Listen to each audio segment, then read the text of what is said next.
নমস্কাৰ, মই ৫ নং সোণাপুৰ জিলা পৰিষদৰ সদস্য, অসম গণ পৰিষদ আৰু ভাৰতীয় জনতা পাৰ্টি মিত্ৰজোঁটৰ প্ৰাৰ্থী। মোৰ নাম শ্ৰী ৰমেন ডেকা। আৰু যোৱাকালি যিহেতু আপোনাৰ ভোট গণনা হৈ গ'ল আৰু বিপুল ভোটত আপুনি জয়লাভ কৰিছে, কি ক'ব? সৰ্বমুঠ কিমান ভোট লাভ কৰিছে আপুনি? মই সৰ্বমুঠ 10,759টা ভোট পাইছোঁ আৰু ৰাইজৰ বিপুল সঁহাৰি পাইছোঁ।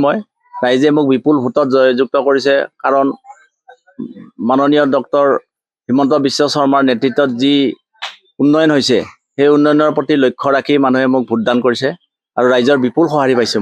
ৰাইজৰ ওচৰত অনাগত দিনসমূহত কেনেদৰে কাম কাজসমূহ আপুনি কৰি যাব? ৰাইজৰ ওচৰত মই অনাগত দিনত ৰাইজৰ সুবিধা অসুবিধাবোৰ চাই আৰু ৰাইজৰ পৰামৰ্শ লৈ মই কাম কৰি যাম বুলি ভাবিছোঁ। মই যোৱাকালি 12 নং বৰুৱাবাৰী আৰু 3 নম্বৰ ডিমৰীয়া আঞ্চলিক পঞ্চায়তৰ সদস্য প্ৰাৰ্থী হিচাপে জয়লাভ কৰিছোঁ। আৰু এই জয়লাভত মই মোৰ ভাৰতীয় জনতা পাৰ্টীৰ আমাৰ বৰুৱাবাৰীত 8টাকৈ বুথ কমিটি আছে। বুথ কমিটিৰ সভাপতি প্ৰমুখ্যে সমূহ সদস্যবৃন্দ ধন্যবাদ জনাইছোঁ। আমাৰ মাননীয় বিধায়ক অতুল বৰা ছাৰক ধন্যবাদ জনাইছোঁ। লগতে আমাৰ জবা বাইদেউ, ভৱেশ কাথাৰ আৰু আমাৰ জিলাৰ বিষয়ববীয়া, যুৱ মৰ্চাৰ বিষয়ববীয়া, আমাৰ বৰুৱাবাৰীৰ ৰাইজ সকলোকে ধন্যবাদ জ্ঞাপন কৰিছোঁ এই জয়লাভত মোক সহায় কৰাৰ বাবে। মই মুঠ 4,116 আৰু কংগ্ৰেছে পাইছে 836।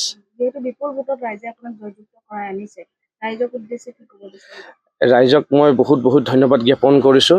ৰাইজে মোক এই সহায় সহযোগিতা আগবঢ়োৱাৰ বাবে, আৰু ৰাইজে যিহেতু জয়লাভ কৰাইছে, মই ৰাইজৰ হৈ কাম কৰিব লাগিব, ৰাইজৰ কুশল মংগলৰ কথা চিন্তা কৰিব লাগিব, আৰু এইখিনিয়ে মোৰ ক'বলৈ।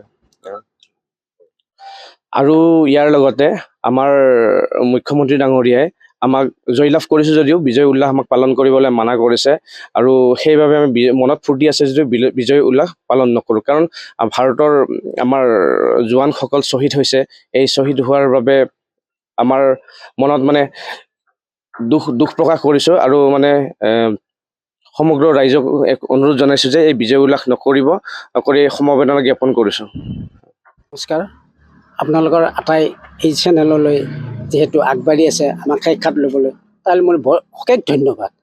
আজি মোৰ ল'ৰাই কাউন্সিলৰত জয়যুক্ত হৈ ওলাই আহিছে, গতিকে ৰাইজৰ হৈয়ে যাতে কাম কৰিব পাৰে আৰু ৰাইজৰ হৈ যাতে সকলো কাম বন আঁকোৱালি ল'ব পাৰে, ৰাইজক যাতে সন্তুষ্ট কৰিব পাৰে, মই এইখিনি সন্তুষ্ট। আৰু লগতে আমাৰ কৰ্মী যিবিলাকে আমাৰ সহায় কৰিছিল, সহায় সহযোগ কৰিছিল, তেখেতসকলক মই অশেষ ধন্যবাদ।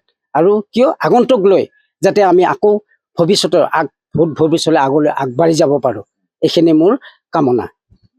ৰাইজে যিহেতু ভোটটো দিলে, এতিয়া ৰাইজৰ উদ্দেশ্যে কি ক'ব? ৰাইজক মই এইখিনিয়ে ধন্যবাদ দিম, কাৰণ ৰাইজে আমাৰ বিজেপি চৰকাৰ যিহেতু চেণ্ট্ৰেল বডিত বা আমাৰ চৰকাৰ চলি আছে, গতিকে এই ৰাইজে আমাক যিহেতু বহু সহায় সহযোগ কৰিছে, গতিকে আমি ৰাইজৰ হৈ লৈ আমি থাকিম আৰু ৰাইজক সদায় আমি সহায় কৰিম বুলি আমি আশা কৰিছোঁ।